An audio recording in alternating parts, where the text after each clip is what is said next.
아멘. 날마다 믿음으로 나 살아가리. 이 고백이 우리의 고백인 줄 믿습니다. 우리 성경 말씀 함께 확인하겠습니다. 사도행전 19장 1절에서 7절 말씀입니다.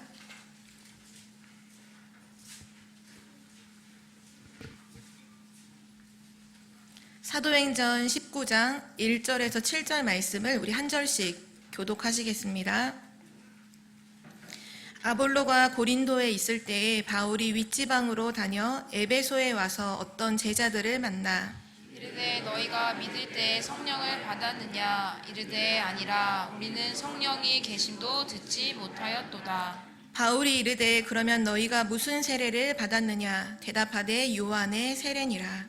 바울이 이르되 요한이 회개의 세례를 베풀며 백성에게 말하되 내 뒤에 오시는 이를 믿으라 하였으니 이는 곧 예수라 하거늘.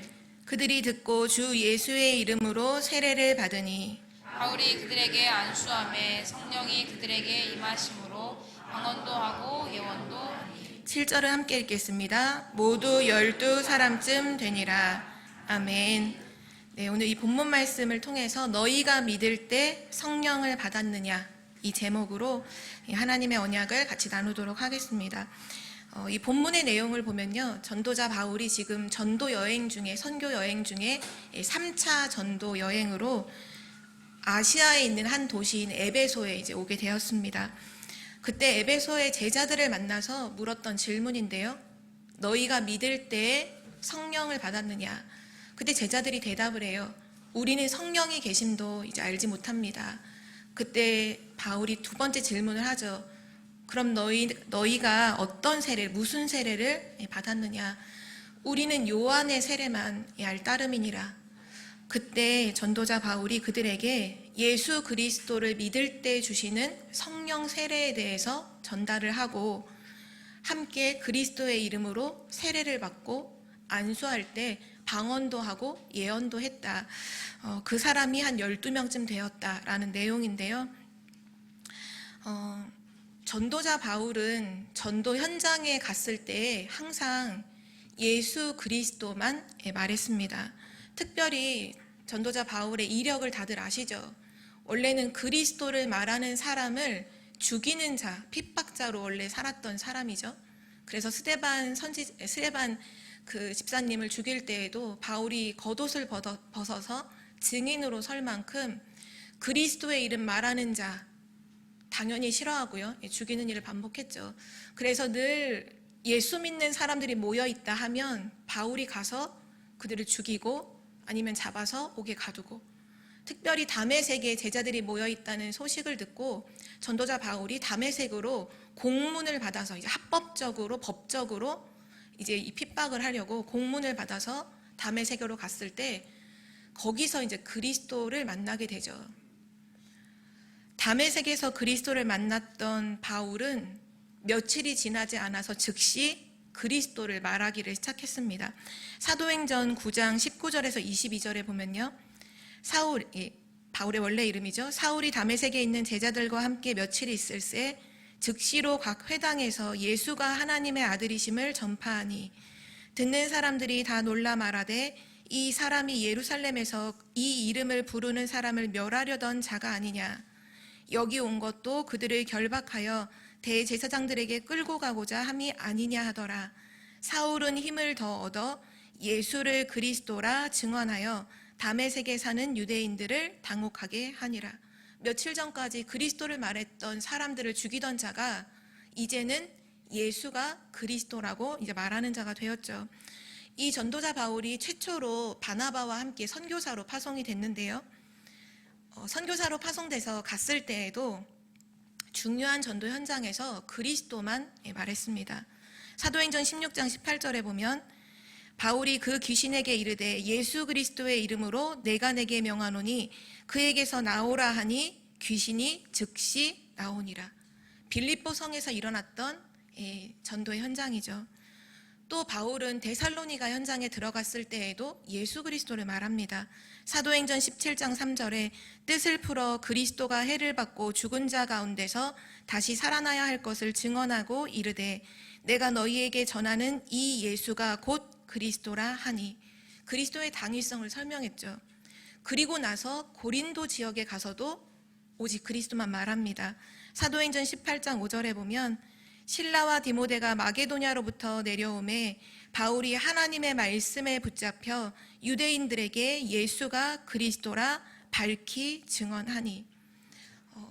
전도자 바울은요, 전도 현장에 갔을 때 다른 것을 말하지 않고 오직 그리스도만 말했던 사람이에요.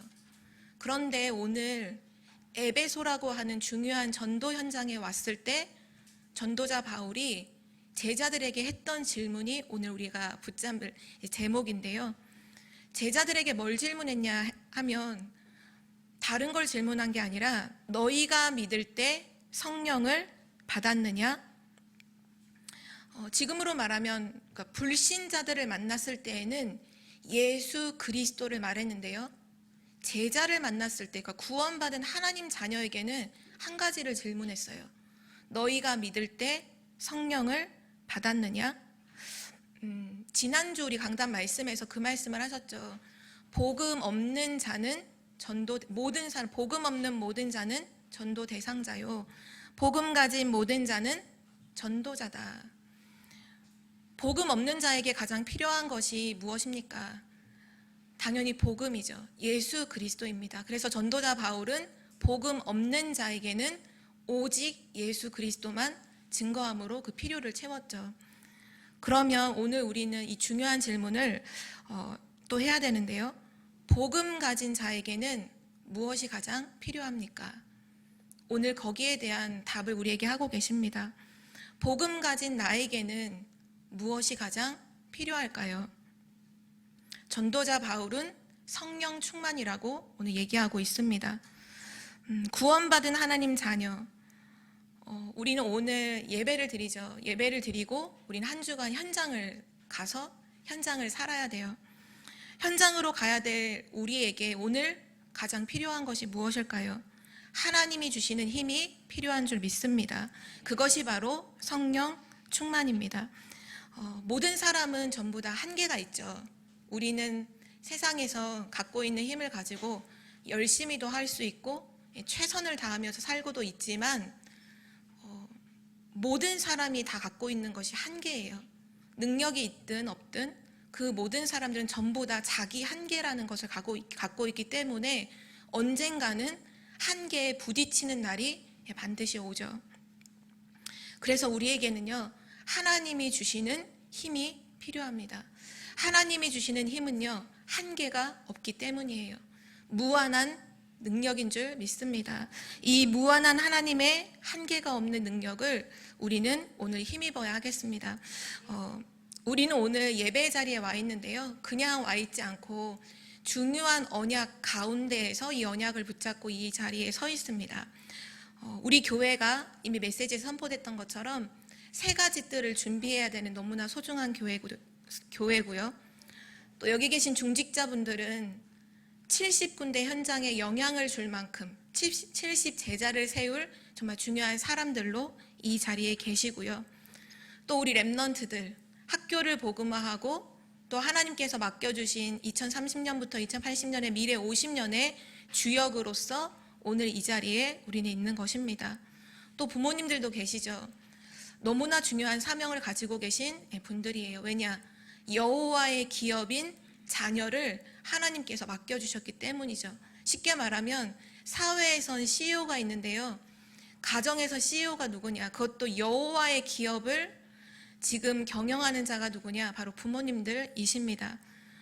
그리고 우리 여기 계신 모든 성도님들은 네피림이 장악한 현장, 정치, 경제, 사회, 문화 모든 부분을 사실 지금 네피림이 움직이고 있죠. 이런 흑암 가운데 있는 현장에 가서 살아야 하는, 또 살려야 하는 현장 선교사로서 우린 오늘 이 자리에 있습니다. 그렇다면 오늘 성령 충만의 축복을 반드시 찾는 자들이 되시기를 기도합니다. 오늘 전도자 바울이 그 질문을 하죠.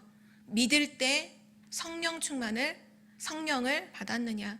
오늘 우리 자신에게 직접 해야 되는 질문인 줄 믿습니다. 나는 성령 충만 받았는가? 구원받은 하나님 자녀인 나는 오늘 성령 충만 받았는가? 오늘 첫 번째인데요.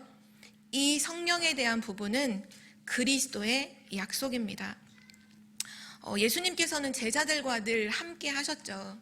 제자들을 부르실 때 처음부터 함께 있으시고 또 전도도 하며 귀신을 내어 쫓는 권세도 가지게 하심이로라 말씀하셨는데요. 그 예수님과 함께 했던 제자들, 이제 어느 날 예수님이 물어보시죠. 너희는 나를 누구라 하느냐? 그때 시몬 베드로가 고백을 해요. 주는 그리스도시요 살아계신 하나님의 아들이십니다. 그 고백을 한 이후에 예수님께서 제자들에게 비로소 가장 중요한 사역을 말씀해 주시는데요. 십자가에 죽으실 것이라는 것, 부활하실 것에 대해서 이제 말씀을 해 주십니다. 그러면서 제자들에게 중요한 순간마다 이제 계속해서 그 얘기를 계속 하시는 거예요. 십자가에서 죽을 것이다. 십자가를 질 것이다. 그리고 나는 너희를 떠나갈 것이다. 너희는 내가 가는 곳을 함께 갈 수 없다. 나는 너희를 떠나 이제 갈 것이다. 그때부터 제자들은 굉장한 근심에 쌓이기를 시작하는데요. 눈에 보이게 함께 하셨던 그 그리스도께서 이제 자신들을 떠나간다고 하시니까 마음과 생각 속에 늘 근심이 가득하게 된 거죠. 그때 예수님께서 그 근심하는 제자들에게 하셨던 말씀, 주신 언약이 바로 성령입니다. 요한복음 14장 1절에 보면 너희는 마음에 근심하지 말라. 하나님을 믿으니 또 나를 믿으라. 베드로가 이런 질문을 해요. 예수님, 주여 어디로 가십니까? 나도 따라가겠습니다. 그때 예수님께서 말씀하시죠. 내가 가는 곳에 지금 너희는 따라올 수 없다. 그러나 후에는 따라오리라. 지금 베드로뿐만 아니라 모든 제자들이 예수님이 떠나가실 것을 두고서 지금 눈에 보이게 함께 하셨던 그 예수님이 이제 눈에 보이지 않는 혼자만 남겨진 것 같은 상황이 올 것을 두려워해서 근심하고 있는데요. 그때 요한복음 14장 16절에서 17절에 이렇게 말씀하셨습니다. 내가 아버지께 구하겠으니 그가 또 다른 보혜사를 너희에게 주사 영원토록 너희와 함께 있게 하리니 그는 진리의 영이라. 세상이 능히 그를 받지 못하나니 이는 그를 보지도 못하고 알지도 못함이라. 그러나 너희는 그를 아나니 그는 너희와 함께 거하시며 또 너희 속에 계시겠음이라. 하나님께서 눈에 보이지 않는 보혜사 성령을 보내주셔서 영원토록 함께 하겠다고 약속해 주셨습니다.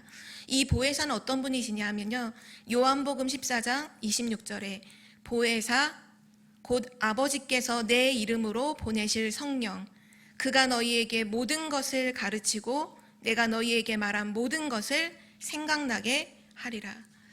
이 보혜사 성령은요. 영원히 우리와 함께 하시면서 우리를 가르쳐 주시고 모든 말씀을 생각나게 하실 것이다. 그 보혜사라는 뜻 자체가 보호하시고 은혜 주시고 가르치신다는 뜻이죠. 그래서 우리는 이 언약을 오늘 붙잡고 모든 근심과 두려움을 버려야 되는 줄 믿습니다. 실상은 어느 정도까지 이 성령이 우리에게 중요하냐고 말씀하셨냐면요. 요한복음 16장 7절에 보면 그러나 내가 너희에게 실상을 말하노니 내가 떠나가는 것이 너희에게 유익이라. 내가 떠나가지 아니하면 보혜사가 너희에게로 오지 아니할 것이요 가면 내가 그를 너희에게로 보내리니. 예수님께서 그러니까 우리의 생각은 그렇잖아요. 우리의 생각은 실제 그리스도이신 예수님이 눈에 보이고 실제 나랑 대화하고 만나고 밥 먹고 함께하면 훨씬 좋겠다 그렇게 생각하잖아요. 근데 오늘 예수님께서는 내가 너희와 함께하는 것보다 성령이 너희에게 오시는 것이 훨씬 더 유익하다 이렇게 말씀하고 계시거든요. 이유가 뭐냐면요. 요한복음 16장 13절에 그러나 진리의 성령이 오시면 그가 너희를 모든 진리 가운데로 인도하시리니 그가 스스로 말하지 않고 오직 들은 것을 말하며 장래일을 너희에게 알리시리라. 아멘. 우리는 세상 현장을 살아가는데요. 세상 현장은 사단이 임금 노릇을 하고 있고 거짓과 속임수로 가득한 현장이죠. 그러한 현장 속에서 사단은 매일매일 우리를 어디로 자꾸 이끌려고 속이냐 하면 죄의 길로 우리를 자꾸 이끌어서 멸망하도록 실패하도록 하나님을 떠나도록 우리를 속이고 있습니다. 그러한 현장 속에서 진리의 성령께서는 우리에게 무엇을 하시냐면요, 우리를 모든 진리 가운데로 인도하신다 약속해 주셨습니다. 거짓이 아니라 참된 진리 속으로, 참된 말씀 속으로, 참된 하나님의 언약 속으로 인도하시는 분이 성령이신 줄 믿습니다. 그래서 우리는 속지 말고 약속을 오늘 붙잡아야겠습니다. 구원받은 자, 바로 성령이 함께 하시는 자죠. 구원받았다는 말은 악령이 아니라 성령이 함께 하시는 하나님의 자녀라는 말입니다. 고린도전서 3장 16절에 너희는 너희가 하나님의 성전인 것과 하나님의 성령이 너희 안에 계시는 것을 알지 못하느냐. 구원받은 이미 우리 안에 하나님의 성령이 함께 하시고 그분은 영원히 함께 하실 뿐만 아니라 영원히 우리를 인도하시는 줄 믿습니다. 오늘 이 언약을 굳게 붙잡고 우리는 세상 현장으로 나아가야 돼요. 성령의 충만함은 당연히 주시는데요, 먼저 있어야 할 것이 바로 이 약속을, 그리스도의 약속을 믿는 것인 줄 믿습니다. 우리 두 번째고요, 성령 충만의 증거, 성령 충만한 증인들인데요. 지금 우리와 함께 하시고 우리를 인도하시는 이 성령으로 우리는 날마다 충만해야 합니다. 그래서 마지막에 우리에게 약속해 주셨죠. 사도행전 1장 8절을 약속으로 주셨죠. 오직 성령이 너희에게 임하시면 너희가 권능을 받고 땅끝까지 내 증인이 되리라 하시니라. 성령 충만함의 증거가 뭐냐? 바로 증인이 되는 것입니다. 성경에 보면 많은 성령 충만했던 증인들이 나오는데요. 요셉의 경우를 보면 다들 아시다시피 요셉은 굉장히 어려움이 많았던 삶을 살았죠. 그런데 어떤 어려움이 있어도 요셉에게는 상관이 없었습니다. 문제가 되지 않았다는 거죠. 다른 사람이 알지 못하는 다른 힘이 있었기 때문인데요. 결국 그 힘 때문에 요셉의 형들도 요셉에게 와야만 했고, 보디발도, 심지어는 애굽의 바로 왕도 요셉 앞에 올 수밖에 없도록 하나님은 만드셨습니다. 성령 충만함이 임하면 모든 사람에게 답을 주게 됩니다. 창세기 41장 38절에 보면 바로가 그의 신하들에게 이르되 이와 같이 하나님의 영에 감동된 사람을 우리가 어찌 찾을 수 있으리요 하고, 요셉을 두고서 바로 왕이 했던 고백인데요. 하나님의 영에 감동된 사람, 바로 하나님의 영에 감동된 이것이 성령 충만입니다. 또 성경에 보면 다윗이라는 인물도 나오죠. 아무도 눈여겨보지 않는 약한 어린 목동이었던 이 다윗이 어디로 가든지 여호와께서 승리하게 하신 그 비결이 있는데요. 그것이 바로 사무엘상 16장 13절입니다. 사무엘이 기름 뿔병을 가져다가 그의 형제 중에서 그에게 부었더니 이날 이후로 다윗이 여호와의 영에게 크게 감동되니라. 다윗에게 여호와의 영에게 크게 감동되는 그 축복의 순간, 그러니까 사무엘 선지자로 기름 부음을 받았던 순간이죠. 그 순간부터 하나님의 영이 떠나지 않고 크게 감동된 상태로, 성령 충만한 상태로 다윗은 이제 살아가게 돼요. 그러한 상태 속에서 골리앗도 이기게 되고요, 모든 어려움도 넘어서게 되고요. 그래서 성경은 뭐라고 말씀하시냐? 다윗이 어디로 가든지 여호와께서 이기게 하셨더라. 성령 충만한 자가 가는 곳엔 반드시 승리가 있는 줄 믿습니다. 또한 다윗에게는 이 성령 충만함을 가지고 흑암을 꺾는 역사가 계속 일어났는데요. 사무엘상 16장 23절에 보면 하나님이 부리시는 악령이 사울에게 이를 때에 다윗이 수금을 들고 와서 손으로 탄즉 사울이 상쾌하여 낫고 악령이 그에게서 떠나더라. 성령 충만한 자가 가면 반드시 악령이 떠나가는 역사가 일어나는 줄 믿습니다. 우리가 현장을 살면 사실 눈에 보이지 않지만 이 일이 계속 일어나고 있잖아요. 지난 한 주간 동안 우리나라에도 가장 크게 이슈가 돼서 사람들에게 계속 회자됐던 내용들이 뭐냐 하면 그 이단들에 대한 부분이죠. 나는 신이다 라는 그 넷플릭스에서 공개된 영상을 사람들이 보고 JMS, 아가동산, 여러 개 종교, 4개의 종교를 다뤘던 걸로 알고 있는데, 그 중에서 이제 정명석 씨를 하나님으로 섬기는 그 이단 종교에 대한 얘기가 이번 한 주간 동안 굉장히 많았죠. 사람들이 거기를 왜 갈까요? 사람들이 왜 그 사람을 그렇게 막 범죄자라고 감옥에도 갔다 오고, 많은 사람들이 증인들이 이런 성범죄를 일으켰다고 얘기하는데도 불구하고 왜 그들을 추종하는 사람들은 막 방송 금지, 뭐 가처분 막 이런 거 막 걸기도 하고 막 왜 할까요? 저도 그 영상을 보지는 못했는데요. 짧은 1분에서 2분 정도 되는 편집된 영상으로 잠깐 유튜브에서 봤더니 거기 한 명이 나와서 인터뷰를 그렇게 하더라고요. 뭐라고 얘기를 하냐? 정명석 씨가 모든 걸 맞춘대요. 그 사람이 활동했던 때가 아마 1990년대부터 활동했던 걸로 알고 있는데요. 그때부터 우린 여러 번의 대통령 선거를 했죠. 많은 대통령이 바뀌었는데 모든 사람을 다 맞췄다고 하더라고요. 처음에 대통령 선거 이미 그 경합이 시작되기 전부터 누가 대통령이 될 것이다. 전부 다 맞추고요. 그곳에 모여서 그 사람들이 말하는 이 틀린 예배죠. 정명석을 하나님으로 섬기면서 하는 그 예배 속에서 기도하고 예배하는데 신비한 체험이 일어나는데요. 자기가 그 어떤 종교 현장에 가서 체험한 것보다도 능가할 만큼 신비한 체험들이 계속 일어났다고, 그래서 떠나지 않는다고 얘기를 하는 걸 듣게 되었습니다. 많은 사람들이 눈에 보이지 않는다고 인정하지 않는 부분이 악령의 역사인데요. 지금도 사단은 분명히 역사하고 있어요. 이적과 기사와 표적을 보이면서 많은 사람들을 말세가 되면 미혹하고 현혹하게 된다고 말씀하고 있죠. 그러나 그것은 당연한, 하나님 떠난 사단에게 붙잡혀 있는 사람들에게 일어날 수밖에 없는 당연한 재앙과 저주잖아요. 그러면 이러한 현장 속에서 우리는 그 사람들을 욕하고 비난하고 불신자들과 똑같은 잣대를 가지고 말할 것이 아니라, 오늘 그 현장에 누가 필요하냐? 성령 충만한 한 사람이 필요한 줄 믿습니다. 다윗이 성령 충만하여 그 현장 속에서 찬양할 때 사울 왕에게 임했던 악신이 떠나갔어요. 지금도 하나님은 성령 충만한 우리의 현장에 이와 같은 응답으로 역사하고 계신 줄 믿습니다. 그래서 성경에 보면 엘리사라고 하는 중요한 사람이 자기의 스승인 엘리야를 따라가면서 간구했던 기도가 단 한 가지였죠. 바로 성령 충만이었습니다.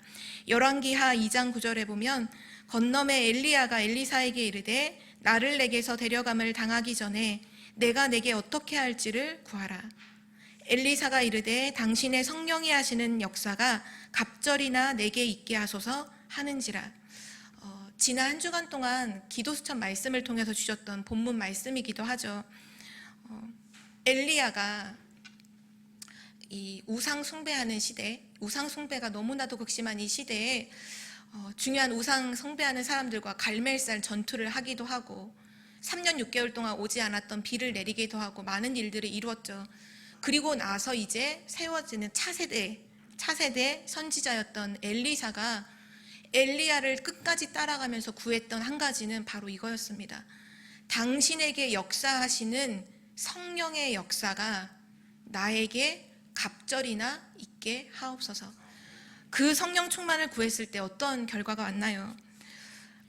도단성 현장에서 7,000명의 제자를 키우고 있던 그 엘리사에게 하나님께서 미래를 보여주기 시작하시는데 세상의 왕이 감당할 수가 없는 거예요. 뭐라고까지 얘기하냐면 그 아람 왕이 작전회의를 짜면, 그래서 군사를 보내면 항상 그 현장에 이스라엘의 군대가 먼저 와서 지키고 있는 거예요. 한 번이면 우연일 텐데 항상 언제든지 여기는 비었으니까 여기에 군대를 보내면 틈을 탈 수 있겠다라고 보내면 항상 거기에 군대들이 지키고 있는 거예요. 이스라엘 군대들이 지키고 있는 거죠. 그래서 아람 그 왕이 신하들에게 질문을 해요. 매복한 자가 있다. 우리 작전 회의를 듣고 가서 이스라엘 나라에 알려주는 자가 있다. 그때 아람의 신하 한 명이 이렇게 얘기합니다. 이스라엘 나라에는 엘리사라고 하는 선지자가 한 명 있는데 왕이 침상에서 하는 은밀한 속삭임의 얘기도 다 알게 된다. 알려주신다. 그래? 그럼 엘리사를 잡아야겠다. 그래서 도단성으로 아람 군대를 보내죠. 그러나 아람 군대와 함께한 자보다 엘리사와 함께한 하늘의 불말과 불병거가 훨씬 많았죠. 그래서 싸우지 않고 승리를 하게 되었습니다. 성령 충만한 현장 속에 일어나는 보좌의 축복인 줄 믿습니다. 그리고 성령 충만이 임하면요, 치유되고 사람을 살리는 역사가 계속 일어납니다. 이사야서 61장 1절 말씀인데요. 주 여호와의 영이 내게 내리셨으니, 전에 성경에는 임하였으니라고 했는데요. 주 여호와의 영이 내게 내리셨으니 이는 여호와께서 내게 기름을 부으사 가난한 자에게 아름다운 소식을 전하게 하려 하심이라. 나를 보내사 마음이 상한 자를 고치며 포로된 자에게 자유를, 갇힌 자에게 노임을 선포하며. 마음이 상한 자를 치유하고 지금 사단에게 완전히 갇혀있고 어둠 가운데 눌려있는 자들을 자유케 하는 그 역사가 성령 충만이 임하는 그 한 사람을 통해서 이루어집니다. 초대교회 성도들도 바로 그 증인인데요. 성령 충만했던 초대교회 성도들, 또 스데반 집사님, 빌립 집사님, 전도자 바울, 모두가 다 성령 충만해서 이 현장에서 복음을 증거했던 사람들인데요. 사도행전 2장 4절에 보면 그들이 다 성령의 충만함을 받고 성령이 말하게 하심을 따라 다른 언어들로 말하기를 시작하니라. 성령 충만이 임할 때 증인이 당연히 되어지고요. 마지막 한 가지만 더 확인하면 성령 충만이 임할 때 하나님께서 그 사람에게 미래를 보여주십니다. 사도행전 2장 17절이죠. 하나님이 말씀하시기를 말세에 내가 내 영을 모든 육체에 부어주리니 너희의 자녀들은 예언할 것이요 너희의 젊은이들은 환상을 보고 너희의 늙은이들은 꿈을 꾸리라. 또 오늘 본문 말씀에도 동일한 성취가 이루어지죠. 요한복음 19장 6절에 사도행전 19장 6절에 바울이 그들에게 안수하매 성령이 그들에게 임하심으로 방언도 하고 예언도 하니. 지금도 정말 우리에게 이 성령 충만함이 임할 때 더 이상 방황하고 혼란스러워할 일들은 다시는 없게 되죠. 왜냐하면 하나님이 미래를 알게 해주시니까요. 그래서 우리에게 성령 충만을 받아야 할 이유가 무엇인가요? 진짜 세상을 살리고 세상에서 승리하려면 이 힘이 있어야 합니다. 하나님께서 제일 마지막에 주셨던 약속도 바로 오직 성령 충만에 대한 약속이었죠. 지금도 세상은 악령 충만한 네피림에 사로잡혀 있는 사람들이 세상을 움직이고 있습니다. 그들과 경쟁한다? 당연히 이길 수 없죠. 육신의 것을 가지고 경쟁한다? 당연히 노예가 될 수밖에 없는 것입니다. 그래서 하나님께서 육신의 것이 아니라 악령 충만한 사람들을 모방하는 것이 아니라 세상은 알지도 못하고 세상은 받을 수도 없는 성령 충만한 하나님의 비밀을 우리에게 주셔서 세상을 살리는 줄 믿습니다. 오늘 하나님이 주시는 이 큰 은혜가 우리 교회에게 임하기를 기도합니다. 마지막 세 번째인데요. 에베소에 임한 성령 충만한 역사입니다.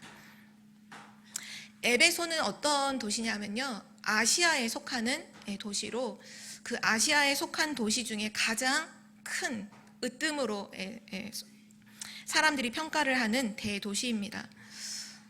큰 도시이다 보니 당연히 정치 경제의 중심지였고요.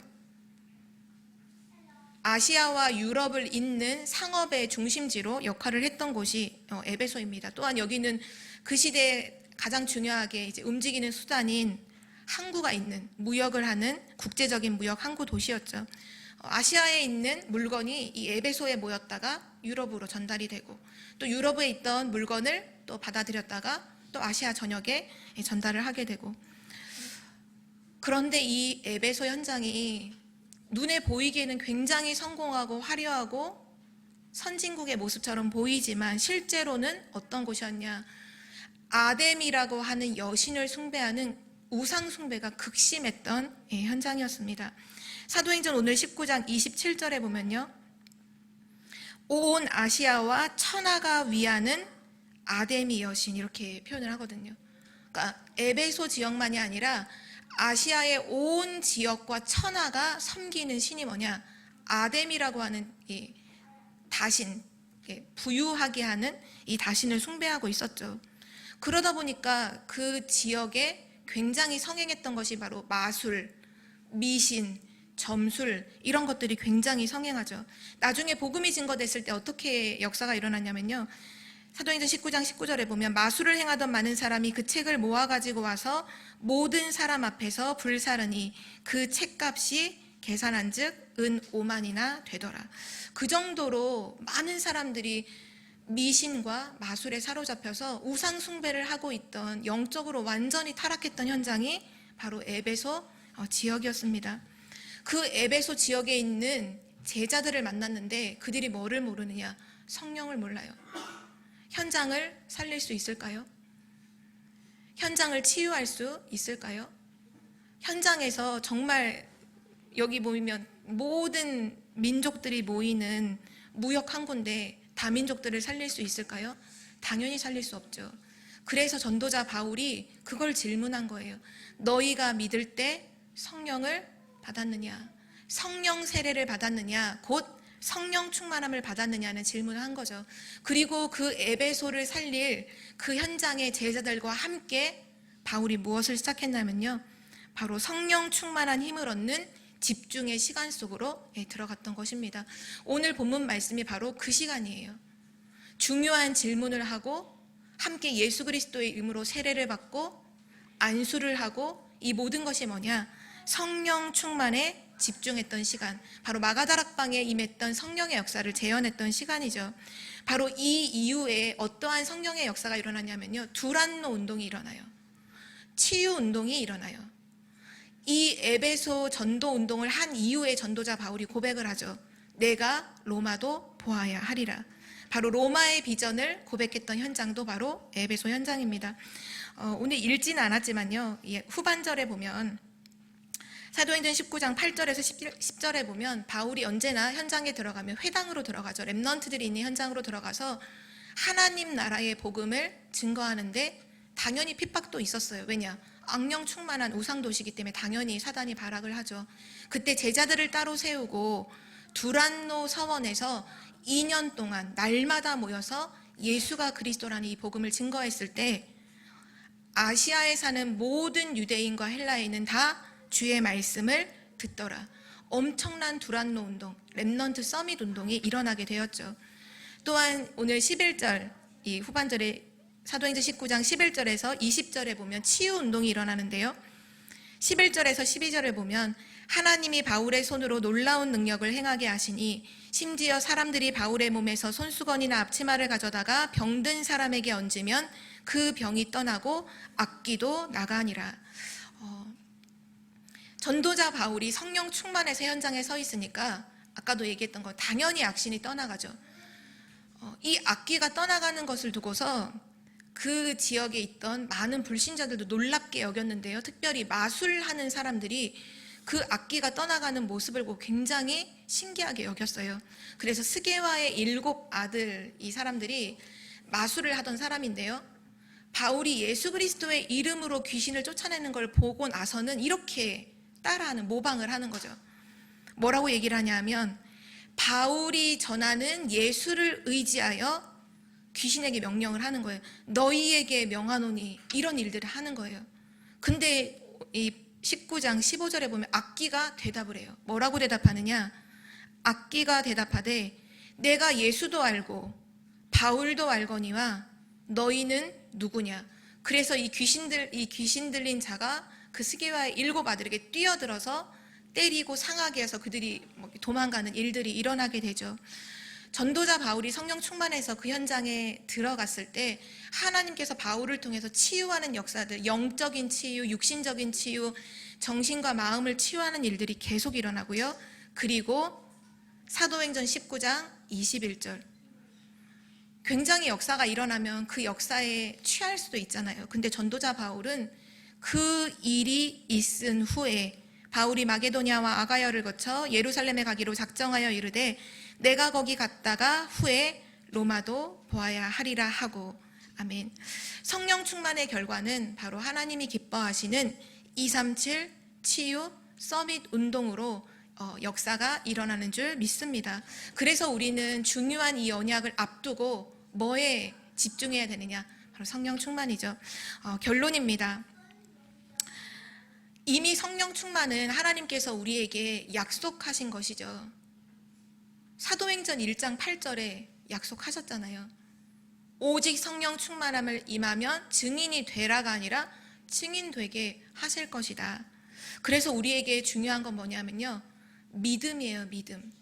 오늘도 전도자 바울이 질문할 때 너희가 성령을 받았느냐? 이렇게 질문하지 않고요, 너희가 믿을 때 성령을 받았느냐. 중요한 건 성령 충만은 언제 누구에게 임하느냐? 믿는 자에게 임하는 줄 믿습니다. 되게 감사한 것은 오늘 성가대가 찬양을 해주셨을 때 이 찬양을 저도 알거든요. 제목이 나는 믿네예요. 나는 믿네. 후렴의 가사에 이런 가사가 나오죠.